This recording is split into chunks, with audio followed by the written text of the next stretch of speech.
सभी को स्वागत है कंपटीशन पिंच के इस ऑनलाइन प्लेटफॉर्म पर जहाँ पर हम दिल्ली पुलिस के हॉट टॉपिक जैसा आपका अभी एग्ज़ाम चल रहा है, आप सभी को पता है। और आप उसमें देख पा रहे हैं कि बीएनएसएस एंड बीएसए के कुछ टॉपिक्स ऐसे पूछे जा रहे हैं जो थोड़ा सा अभी तक एसएससी नहीं पूछता था। लेकिन इसी को देखते हुए हमने कुछ स्पेशल क्लासेस जो यूट्यूब पे हो रखी हैं, जैसे राम सर की आरडब्ल्यूए वाले राम सर की जो क्लास हुई थी, मैंने उसके नोट्स को निकाला है क्योंकि उन्होंने काफ़ी शानदार पढ़ाया है।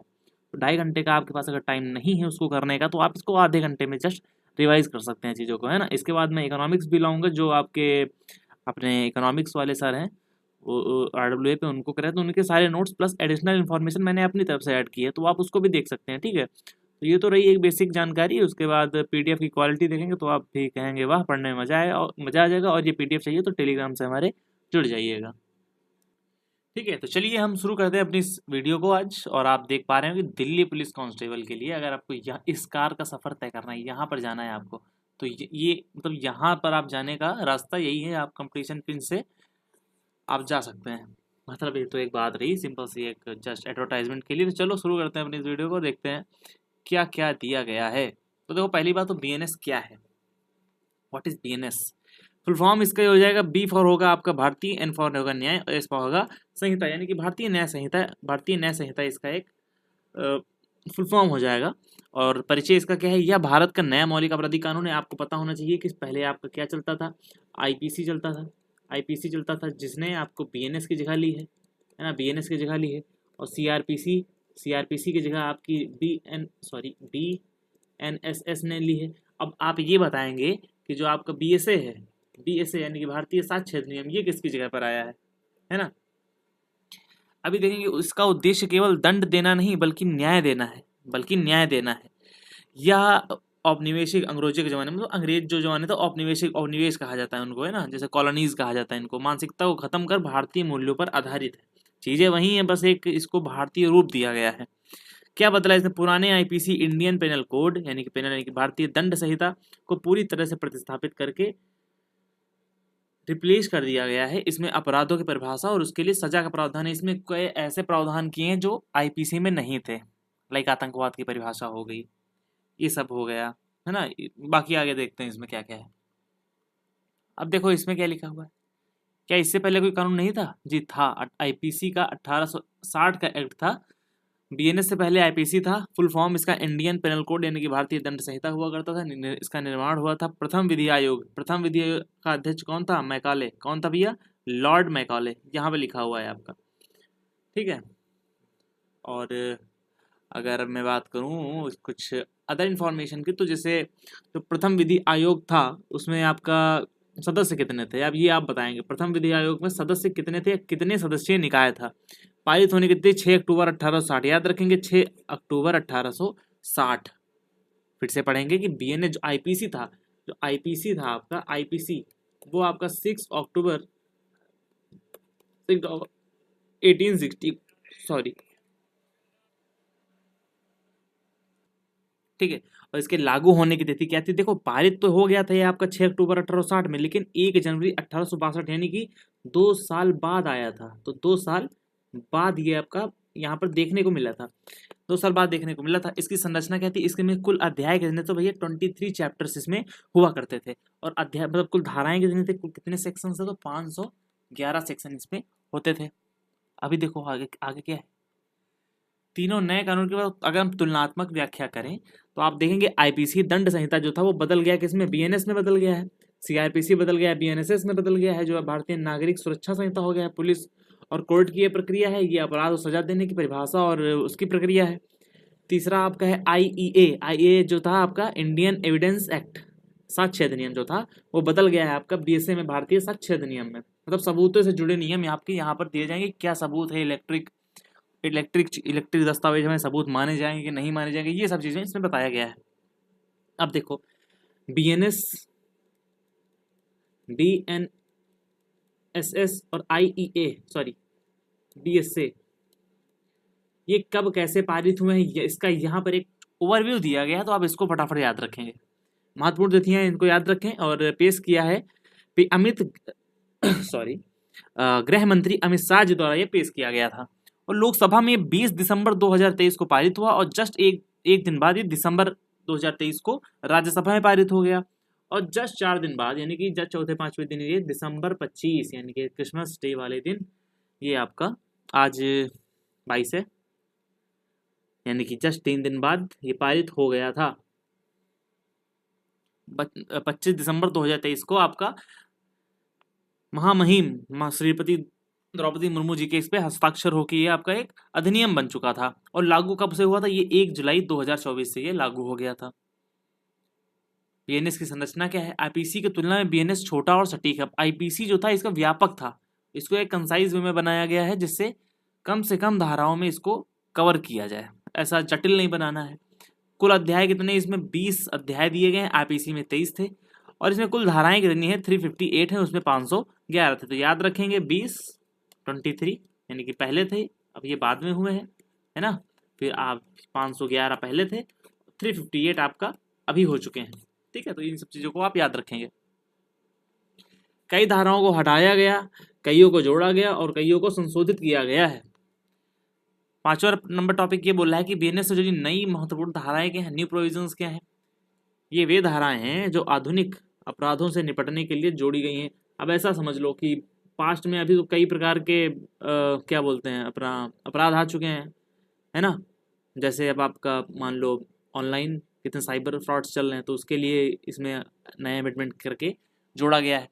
अब धारा 2 क्या कहती है? इसमें बच्चा, चाइल्ड की परिभाषा शामिल है कि बच्चा क्या होता है, बच्चा कौन है, उसकी परिभाषा क्या है। 18 वर्ष से कम आयु का एक व्यक्ति जो होगा वो भैया बच्चा होगा, ठीक है। धारा 48 में क्या कहा गया है?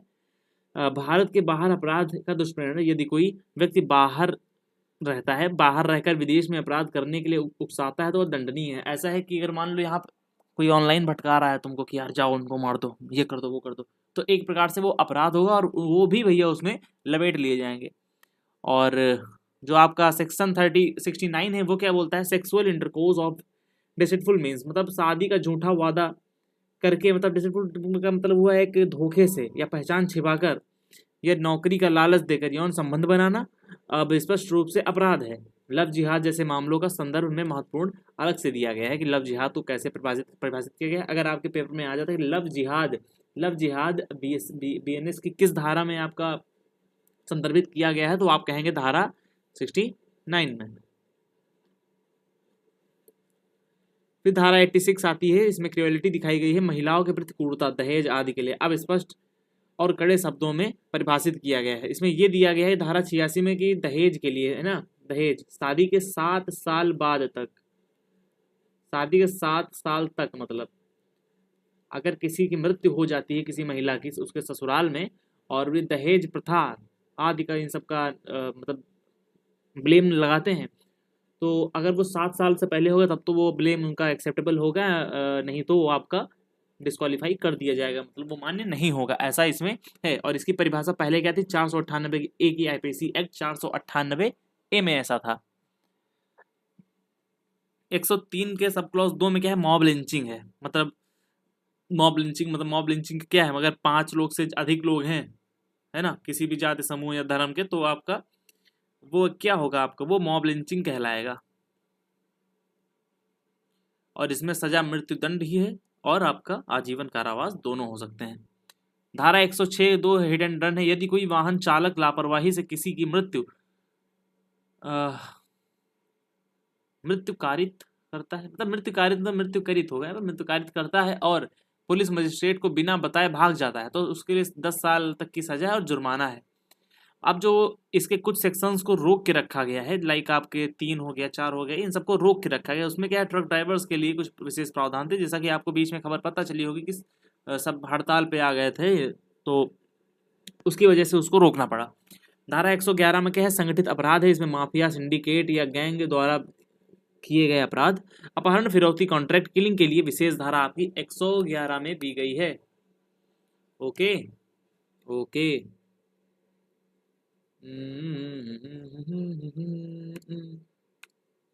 ठीक है। फिर आता है आपका धारा 112, तो इसमें क्या? छोटे संगठित अपराध हैं। देखो 11 में संगठित अपराध है, ऑर्गेनाइज्ड क्राइम है, इसमें क्या है? पिटी ऑर्गेनाइज्ड क्राइम है। तो 11 12 11 में बड़े बड़े और 12 में छोटे छोटे, जैसे मोबाइल चोरी, चेन स्नैचिंग, पॉकेट मार, चिड़ी मार लोग जो होते हैं ना वो लोग। धारा 113 में आपका टेररिस्ट एक्ट यानी कि आतंकवाद की पहली बार, यहाँ पे देखो आतंकवाद को पहली बार देखेंगे आप, ये इंपॉर्टेंट हो जाएगा आपका। पहली बार सामान्य कानून बीएनएस में परिभाषित किया गया। देश की एकता अखंडता को खतरा पहुंचाना क्या है? अगर आपके पेपर में आ जाता है देश की एकता अखंडता को खतरा पहुंचाना बीएनएस के अनुसार क्या है, तो आप कहेंगे वो आपका आतंकवाद है। क्या कहेंगे आप?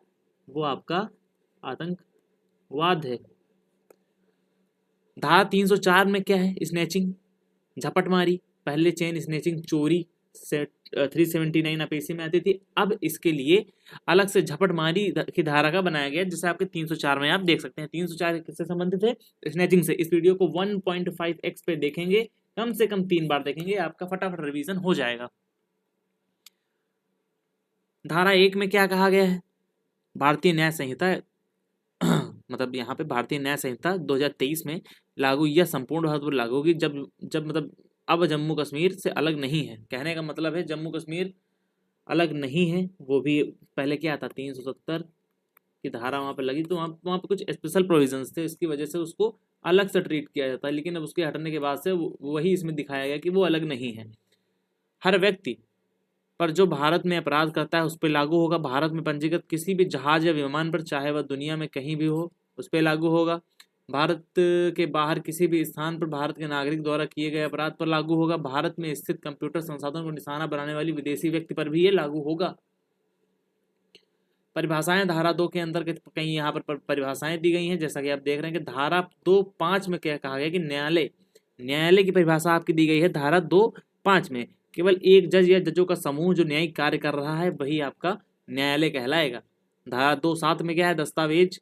इसमें डॉक्यूमेंट्स की परिभाषा दी गई। इसमें आप डिजिटल इलेक्ट्रॉनिक रिकॉर्ड भी शामिल हैं। कागज के साथ साथ pen drive, mobile data, email भी दस्तावेज के रूप में लिए जाएंगे। तो ये पूरा आपका इंपॉर्टेंट है। धारा 2.8 में यानी इलेक्ट्रॉनिक रिकॉर्ड, यह इसका वही अर्थ होगा जो आईटी एक्ट 2000 में है। ठीक है।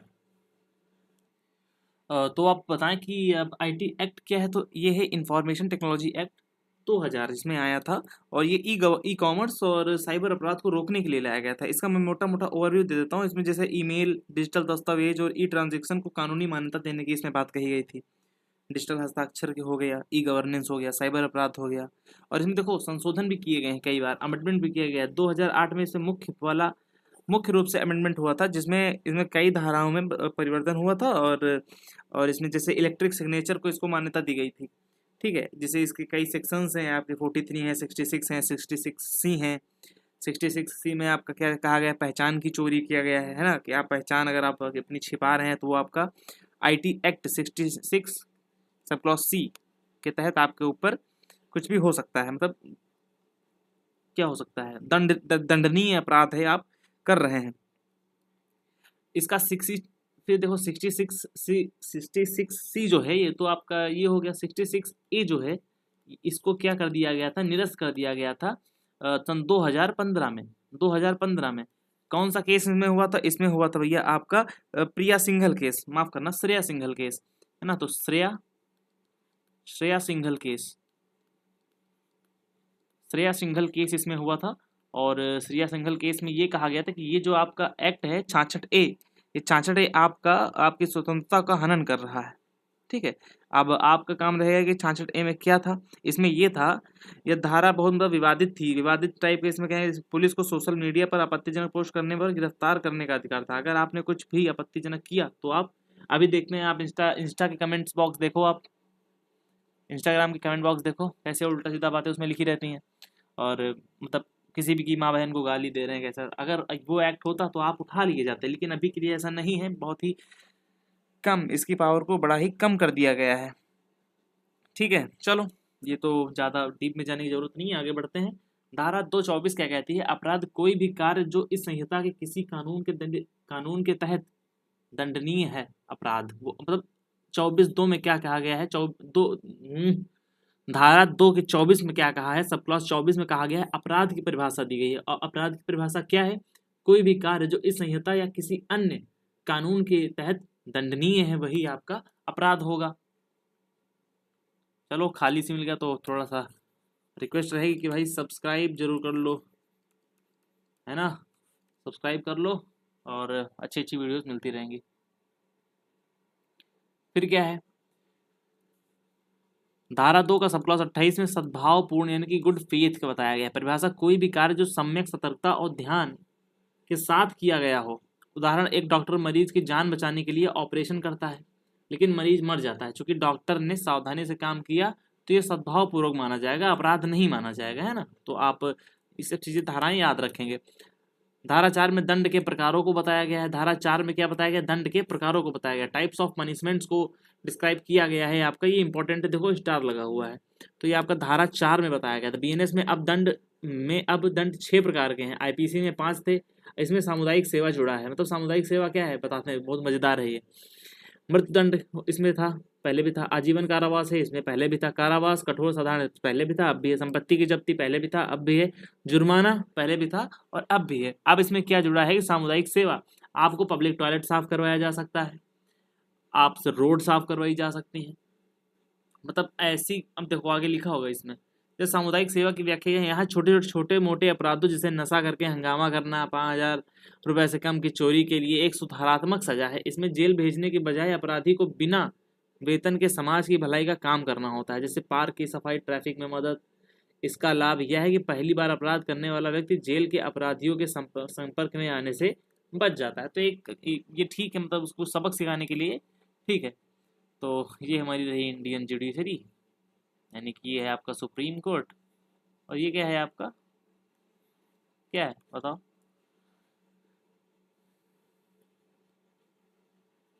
बचाव और छूट क्या है इसमें, तो धारा 6 में संहिता की परिभाषाएं अपवादों के अधीन समझी जाएंगी, ऐसा इसमें लिखा गया है। धारा 11 में एकांत परिरोध दिया गया है ना।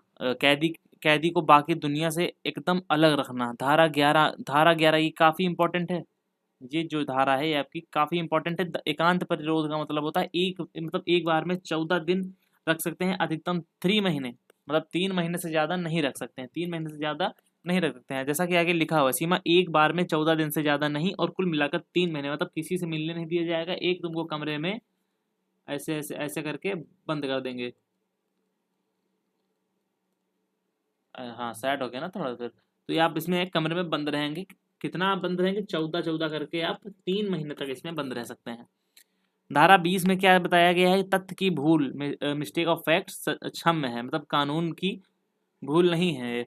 अगर आप कोई फैक्ट्स कहीं डिस्क्राइब कर रहे हो भूल जाते हैं तो वो मिस्टेक है, वो क्षम्य है, वो क्षमा कर दी जाएगी। धारा 20 में कहा गया है।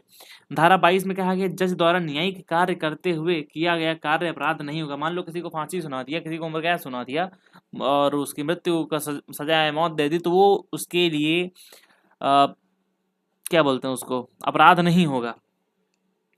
और धारा 24 में दुर्घटना की परिभाषा दी गई है।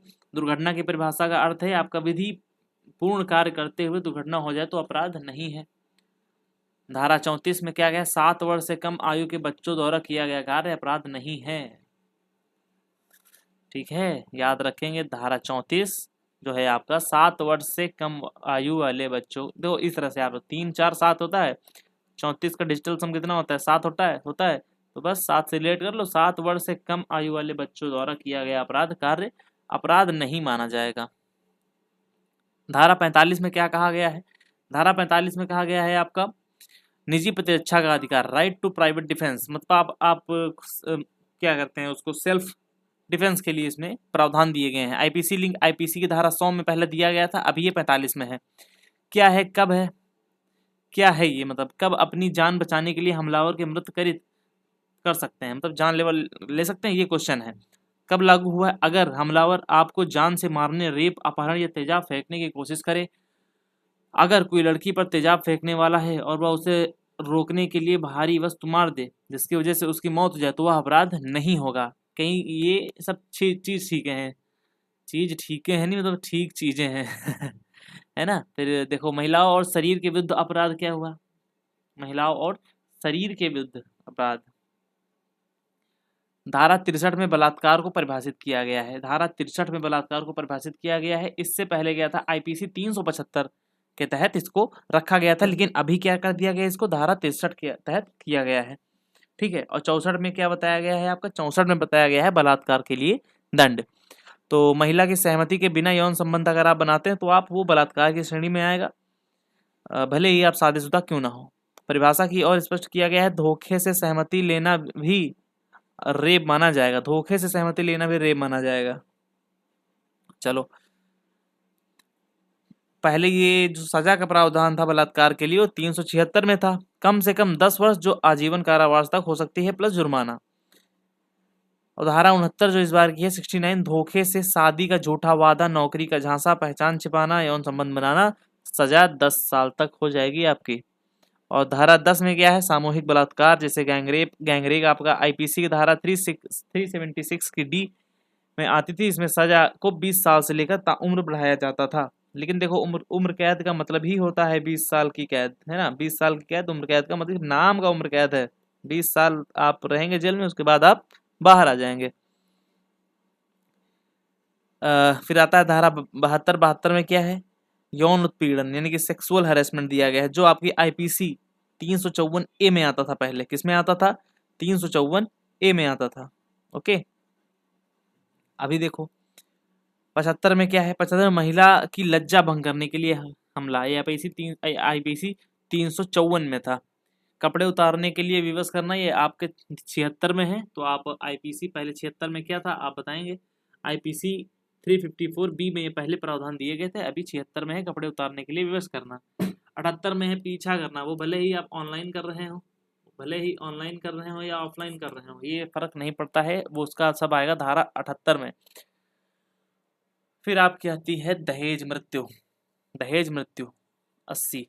अभी इससे पहले मैंने बता दिया दहेज मृत्यु, वो रिलेट कर सकते हैं उससे, लेकिन आपका जो ये नियम जो इसमें दिया गया है 7 साल में, मैंने इसकी बात को वहां पर बता दिया, गलत नहीं है वो, बस उसका प्रावधान इसमें है रियल वाला, बस मैंने वहां पर डिस्क्राइब किया था चीज़ों को। सो इसका आईपीसी में 304 में इसका लिंक दिया गया था पहले दहेज मृत्यु का, अब 80 में है। शादी के 7 साल के भीतर अगर महिला को जलने या चोट से असामान्य मौत हो और दहेज की मांग का सबूत हो तो आपका फंस सकते हैं आप। सजा कम से कम 7 साल, अधिकतम आजीवन कारावास। धारा 82 में क्या है, बच्चे को जन्म को छिपाना, बच्चे के जन्म को छिपाना, शव को गुप्त रूप से फेंकना, ये आपका धारा 82 में अपराध की श्रेणी में रखा गया है। धारा 85 में क्या है, पति या रिश्तेदार द्वारा क्रूरता, लाइक आपकी नंद हो गई, सासू माँ हो गई, ससुर जी हो गए, तो उनके प्रति आप क्रूरता अगर की जा रही है तो आप धारा 82 के तहत, धारा 85 के तहत, 82 में तो बच्चे के जन्म को छिपाना है, 85 के तहत उसमें आपकी क्रूरता की श्रेणी में आएगा। धारा 86 में क्या दिया गया है, क्रिवलिटी को दिया गया है, आईपीसी लिंक 498 ए में दिया गया है विशेष। अब इसे महिलाओं के विरुद्ध अपराध अध्याय से अलग और स्पष्ट जगह मिली, पहले एक ही में था बट इसमें अलग जगह मिली। इसमें शारीरिक और मानसिक दोनों प्रताड़ना शामिल है। धारा 95 तुच्छ तुच्छ अपहानि, यानी अपहानि का मतलब होता है हार्म करना, किसी को नुकसान पहुंचाना, छोटी मोटी धक्का मुक्की जिसके लिए कोई समझदार व्यक्ति शिकायत ना करे, वो आपका आईपीसी 95 में पहले था, अभी भी 95 में है, तो आपका ये इंपॉर्टेंट हो जाता है। ठीक है, ये भी आपका इंपॉर्टेंट, देखो 2 स्टार लगा हुआ है। फिर आपका आता है आपराधिक मानववध, धारा 100 में है, आईपीसी लिंक पहले जो इसका तो मतलब पहले आईपीसी की धारा आपराधिक मानववध जो था आपका, कल्पेबल होमिसाइड जो आपका था वो आपका 299 में था, इसमें अभी किस में है, अब आपका 100 में दिया गया है, 100 में दिया गया है। किसी को मार देना, उनकी हत्या का इरादा पूरी तरह ना होना, झगड़े में गुस्से में धक्का दिया, सिर पत्थर पर लगा और मौत हो गई, मारने का प्लान नहीं था, तो ये आपका इस तरह के, मान लो गलती से कोई मर गया तो उस तरह का आपका जो प्रावधान है वो आपका धारा 100 में किया गया है। 101 में आपकी हत्या दी गई है, 101 में आपकी हत्या दी गई है। 300 आईपीसी धारा 300, और यहाँ पे आई थिंक सो 300 नहीं होना चाहिए, यहाँ पर 302 होना चाहिए। देखते हैं, देख लीजिएगा एक बार, 302 सही है फिलहाल तो। नहीं नहीं नहीं, हत्या मर्डर कुछ गलत लग रहा है मेरे को, नहीं सही है, 101 में हत्या ही है। और सजा, हाँ सजा का प्रावधान आपका 103 में है, हत्या की सजा धारा 103 में है, तो आप क्या करेंगे। और अभी इसमें 302 में क्या था, 302 में क्या थी, इसमें सजा थी, 302 में आपकी सजा थी। फिर सरल अर्थ जानबूझकर पूरी तैयारी से की गई हत्या आपकी हत्या कहलाएगी। जो आर्टिकल 101 के तहत आएगी वो भी BBNS के हत्या की सजा धारा 103 में है, मृत्युदंड या आजीवन कारावास होगा। दुष्प्रेरण होगा, अबेटमेंट होगा आपका, किसी को अपराध के लिए उकसाना कि जा मार दे जा मार दे। तो आप अगर आपने किसी को मार दिया है उस उकसा के, तो आपको भी मरना होगा। हत्या का प्रयास, हत्या का प्रयास आप सिर्फ कोशिश कर रहे हैं तो वो आपका आर्टिकल 109 में आएगा हत्या का प्रयास। इसका लिंक है IPC 307 से। उदाहरण, किसी पर गोली चलाई और वो बच गया, सजा 10 साल तक या आजीवन कारावास अगर चोट लगी हो तो। धारा 3 इसकी क्या बोलती है? संगठित अपराध यानी ऑर्गेनाइज्ड क्राइम है, माफिया गैंगवार ऐसा है ना। तो आपका धारा 112 में क्या, छोटा संगठित अपराध है। आप स्नैचिंग पॉकेटमारी 113 में है आपका आतंकवादी कृत्य। तो ये आपका एक रिवीजन टाइप का हो गया। ठीक है, 114 में है आपकी उपाहति का मतलब होता है हर्ट, किसी को दुख पहुंचाना। जैसे अर्थ सामान्य चोट, दर्द या रोग, कमजोरी, तो सजा 1 साल तक हो सकती है। तो कहीं आप लड़ाई वड़ाई करें आपस में तो आप बच गए रहें, क्योंकि धारा 114 के तहत आप 1 साल की हवा खा सकते हैं। कहाँ की? जेल की, 12 करोड़ की हवेली की। ठीक है, तो धारा 116 में क्या है? घोर उपाहति मतलब ज्यादा किसी को चोट पहुंचाना, हड्डी टूटना, आंख फूटना, 20 दिन तक बिस्तर पर रहना है। इसमें सजा आपको 7 साल तक की हो सकती है। इसमें आपको 7 साल तक की सजा हो सकती है। धारा 130 जबरन कबूल करवाने के लिए चोट पहुंचाना, मतलब जबरन कुछ कबूल करवा रहे हैं और आप उसको दे चट्ठा दे चट्ठा दे चट्ठा लाल किए, तो आप वो आपका धारा 123 में आ जाएगा। धारा 123 के संविधान में क्या है? तो उसमें आपका अध्यादेश, अध्यादेश, ठीक है ना। 124(1) में क्या है आप बताएंगे? धारा 124 किससे संबंधित है? संविधान की। हमला करना, मारने का इशारा करना जिससे डर पैदा हो। ठीक है भाई, सब्सक्राइब मोर फॉर मोर धमाकेदार कंटेंट। ओके, अभी आते हैं 124 की धारा 2 में, यानी कि आपराधिक बल इसमें दिया गया है। वास्तव में धक्का देना या छूना, तो ये आपका 124 में 2 आपराधिक बल इसमें आता है। धारा 137 व्यपहरण, किडनैपिंग करना। देखो, एक होता है अपहरण, एक होता है व्यपहरण। व्यपहरण बच्चों को ले जाना, मतलब बच्चों को ले जाना होता है किडनैपिंग, है ना। किडनैपिंग यानी कि बिना किसी परमिशन के उसको ले जाना। और अपहरण हो जाता है, लोग किडनैपिंग को अपहरण से रिलेट करते हैं, लेकिन नहीं, अपहरण अलग है और व्यपहरण अलग है। व्यपहरण होता है बच्चों को ले जाना विदाउट उनकी परमिशन, उनके पेरेंट्स के परमिशन के। लेकिन 138 में क्या है? 138 में है अपहरण, यानी कि बड़ों को ले जाना, वो आपका कहलाता है एबडक्शन, वो कहलाता है आपका एबडक्शन। धारा 143 में क्या है? दास्ता, तस्करी, ट्रैफिकिंग।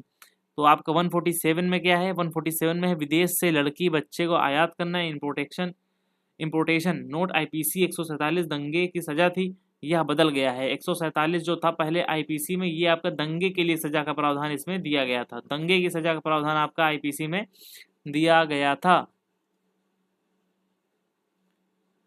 ओके, इसमें मजा नहीं आ रहा है, इसमें आएगा मजा। धारा 151 में हिरासत में यौन संबंध, अगर आप हिरासत में आ गए हो तब भी आप ऐसा कुछ कुछ काम करते हैं तो आप आपके तहत धारा 151 के तहत आप पे मुकदमा दर्ज किया जाएगा। धारा 170 आता है लोक सेवक का प्रतिरूपण। अगर आप भाई कोई पुलिस ऑफिसर है, कोई फेक फेक वाला पुलिस, अरे यहाँ पे लिखते हैं फेक पुलिस वाला बना है, तो वो धारा 170 के तहत दोषी होगा और उसको सजा होगी। कितनी कितनी सजा होगी? जितनी भी हो। IPC 170 में ऐसा, IPC 170 में भी ऐसा किया गया था और 170 में इसमें भी है। तो ये आपका इंपॉर्टेंट बन जाता है। फर्जी पुलिस या अफसर बनकर घूमना, उदाहरण कोई नकली वर्दी पहनकर चालान काटे तो उसको उठा के पटक दो वहीं पे। धारा 173 में बताया गया है कि ध्यान दें, BNS में स्नैचिंग धारा 304 में है। 173 लोक सेवक से जुड़ी हो सकती है। संदर्भ चेक करें। कहने का मतलब यहाँ पर ये है कि जो धारा 173 है ये BNS में स्नैचिंग धारा 304 में है, और यहाँ पे 173 में क्या है? लोक सेवक से जुड़ी है। यहाँ पे 173 क्या है? ये लोक सेवक से जुड़ी हुई है। जैसे यहाँ पे लिखा हुआ है BNS की धारा 173 है पनिशमेंट फॉर फॉल्स एविडेंस, है ना, जो आपका इक्विवेलेंट था IPC के 193 के। इस पर आप ज़्यादा ध्यान नहीं देंगे, हल्का सा पढ़ लेंगे, वो ठीक है। ठीक है, जो मतलब पनिशमेंट फॉर फॉल्स एविडेंस, मतलब आप झूठे झूठे सबूत आप अगर प्रस्तुत करते हैं तो 173 के तहत आपको नाप दिया जाएगा। और धारा 178 में क्या है, सम्मन सम्मन जो आता है ना, सम्मन जिसको बोलते हैं, सम्मन से बचने के लिए फरार होते हैं तो आपको 178 के तहत धर दिया जाएगा। 189 में क्या है, विधि विरुद्ध जमाव यानी कि अनलॉफुल असेंबली। इसमें क्या है, अगर 5 से ज़्यादा लोग अगर आप हो रहे हैं, धारा ये पहले 144 में आता था, ये तो 141 है। चलो देखते हैं। ठीक है, तो विधिरुद्ध जमाओ जो होता है आपका, वो आपका 189 में दिया गया है और ये आपका आईपीसी 141 में ही था। अब आता है धारा 91, इसमें बलवा क्या है, बलवा क्या होता है, रेटिंग, उपद्रव करना, है ना, जमाओ भीड़ या हिंसा या बल प्रयोग जब होता है तो आपका वो धारा 151 से 91 से मतलब संबंधित होता है। धारा 194 दंगा, दंगा हो जाए, दंगा आपका किससे संबंधित, धारा 194 से संबंधित है। आईपीसी लिंक आईपीसी 159 और 160 पहले संबंधित था। सार्वजनिक स्थान पर 2 या 2 से अधिक लोगों का लड़ना जिससे शांति भंग हो तो आप नप सकते हैं 194 के तहत। धारा 200 वर्गों के बीच सत्ता बढ़ाना, धारा 200 में क्या है, वर्गों के बीच सत्ता बढ़ाने की, हेड स्पीच बढ़ाना, कम्युनिटीज के बीच में हेड स्पीच को स्प्रेड करना जिससे चीजें अस्थिर हो, तो आप धारा 200 के तहत दोषी माने जाएंगे। फिर क्या है, धारा 226 आत्महत्या का प्रयास, धारा 226 में अगर आप आत्महत्या करते हैं तो आपको धारा 226 के तहत अपराध माना जाएगा। फिर आईपीसी 309 में इसका प्रावधान पहले था। बदलाव, आईपीसी में हर तरह की आत्महत्या की कोशिश अपराध थी। बीएनएस में केवल तब अपराध है जब कोई लोक सेवक को काम करने से रोकने के लिए ऐसा करे, जैसे धरने पर आत्मदाह की धमकी, या फिर डीएम ऑफिस पे जाकर कि पेट्रोल छिड़क लो, अपने ऊपर आग लगा लो। ठीक है, और धारा 227 और 228 में न्याय में बाधा डालने पर आधारित है। धारा 227 228 आपका न्याय में आप बाधा डालने के लिए ये है। और धारा 270 है जीवन के लिए संकटपूर्ण रोग फैलाना, जीवन के लिए संकटपूर्ण रोग फैलाना। अगर आप रोग फैला रहे हैं तो आप 270 पहले था, अभी भी 270 में ही है। कोरोना काल में बहुत इस्तेमाल हुआ है, जानबूझकर संक्रमण फैलाना जैसे हो गया 271 में हो गया। स्वास्थ्य वातावरण जैसे वो आपका एक क्या बोलते हैं, जमात टाइप का चला था ना, उसके तहत ही इसको ना मतलब ये जमात लोग जो क्या बोलते हैं, जो जमात वाला उधर कार्यक्रम नहीं चला था जिससे कोरोना फैला था जाना ज़्यादा, तो उसमें धारा 270 का प्रयोग किया गया था। 71 से 73 में क्या दिया गया, स्वास्थ्य वातावरण से जुड़े अपराध। और 274 आपका इंपॉर्टेंट, दवाओं में मिलावट, अडल्ट्रेशन ऑफ ड्रग्स, यानी आईपीसी 274 में पहले भी था।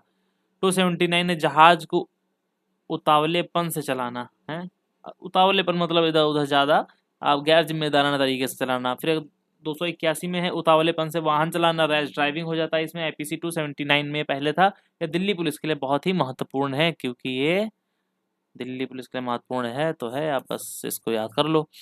295 और 296 धर्म स्थल को अपवित्र करना, चप्पल पहन के घुस गए या कोई कूड़ा डाल दिया मंदिर या मस्जिद, गुरुद्वारे और चर्च में कहीं पर, तो वो आपका अपराध की श्रेणी में आएगा 295 और 296 के तहत।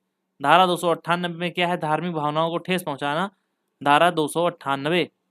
चोरी लूट और अन्य के लिए 303 में चोरी है, देखो 303 में आपकी थेफ्ट है यानी कि चोरी है। आईपीसी 378 379 में इसका पहले संबंध था। बदलाव, 5000 रुपए से कम की चोरी पर अगर पहली बार है तो सामुदायिक सेवा की सजा मिल सकती है। 304 में झपटमारी है, स्नैचिंग है, यह नई धारा है, पहले यह चोरी में आता था, अब झपटमारी चेन मोबाइल खींचना एक अलग और गंभीर अपराध है। 308 में उद्यपन है यानी कि एग्जॉर्शन है, डराकर वसूली करना, मतलब अब डरा रहे हैं किसी को, धमका रहे हैं, वसूली करना है ना। तो ये आईपीसी 383 में था, पहले 383 में था, अब किस में है, ये आप 308 में दिया गया है। 309 में लूट है, पहले 390 में था। 310 में डकैती है, डकैती में क्या होता है कि 5 या 5 से अधिक लोग लूट करें तभी वो डकैती मानी जाएगी। अगर 5 से कम है तो वो आपकी चोरी की कैटेगरी में आएगा, चोरी की कैटेगरी में आएगा। ठीक है। धारा 316 में आपराधिक न्यास भंग यानी क्रिमिनल ब्रीच ऑफ ट्रस्ट, यानी कि न्यास मतलब होता है विश्वास, ब्रीच करना, ट्रस्ट का भरोसा है। क्रिमिनल को मान लो यार कैसे बताऊं मैं तो, क्रिमिनल ब्रीच ऑफ ट्रस्ट, जो क्रिमिनल होगा वो ट्रस्ट के लिए, अगर वो ट्रस्ट तो क्रिमिनल ब्रीच ऑफ ट्रस्ट क्या है कि आपने अपने दोस्त को फ़ोन दिया रखने के लिए और उसने क्या किया, उसको निपटा दिया कितने में, 150 में। तो और 150 में निपटा के उसने उस फ़ोन में क्या किया, उस फ़ोन में उसने क्रिस का गाना सुना। तो क्रिस का गाना सुनने के लिए उसको क्या किया जाएगा, 316 आर्टिकल 316 के तहत उनको लपेट दिया जाएगा। 330 में गृह अतिचार यानी कि हाउस ट्रेसपास है ना। और आपका फिर धारा 336 में है जाली करेंसी नोट, काउंटरफीट करेंसी यानी काउंटरफीट में होता है जाली करेंसी, इसमें आपकी इसमें आ जाएगी। और 356 में मानी हानि है, ये पहले 499 और 500 में होता था। ठीक है, अपवाद क्या है इसका, अगर कोई बात सत्य है और जनहित के लिए प्रकाशित की गई है तो वह मान्य हानि नहीं होगी।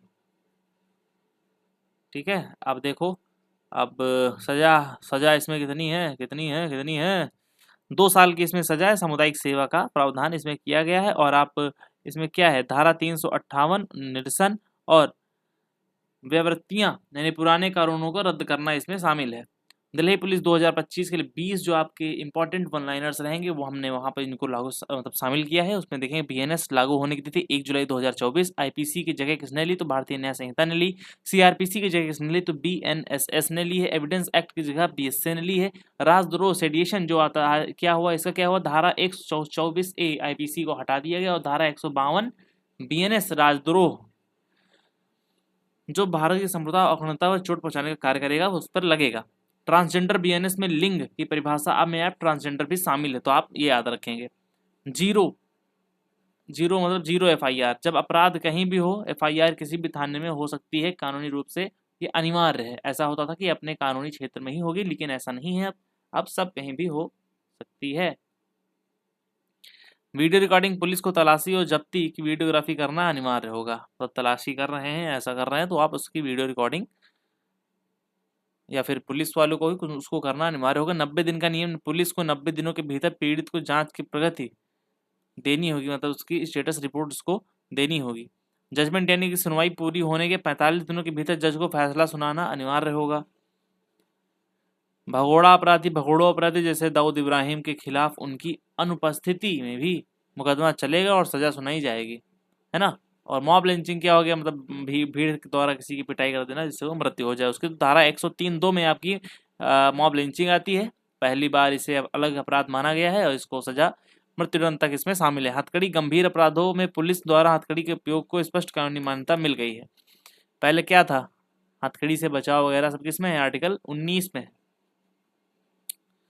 सामुदायिक सेवा यह दंड का नया छठा प्रकार है। बच्चा यानी कि 18 वर्ष से कम आयु का व्यक्ति होगा तो वह बच्चा कहलाएगा। हिट एंड रन आपका धारा 106 के सब क्लॉज 2, अगर एक्सीडेंट करके पुलिस को बिना बताए भाग गए तो 10 साल की सजा होगी, अगर नहीं भागे 3 साल की होगी, मतलब होगी होगी जरूर।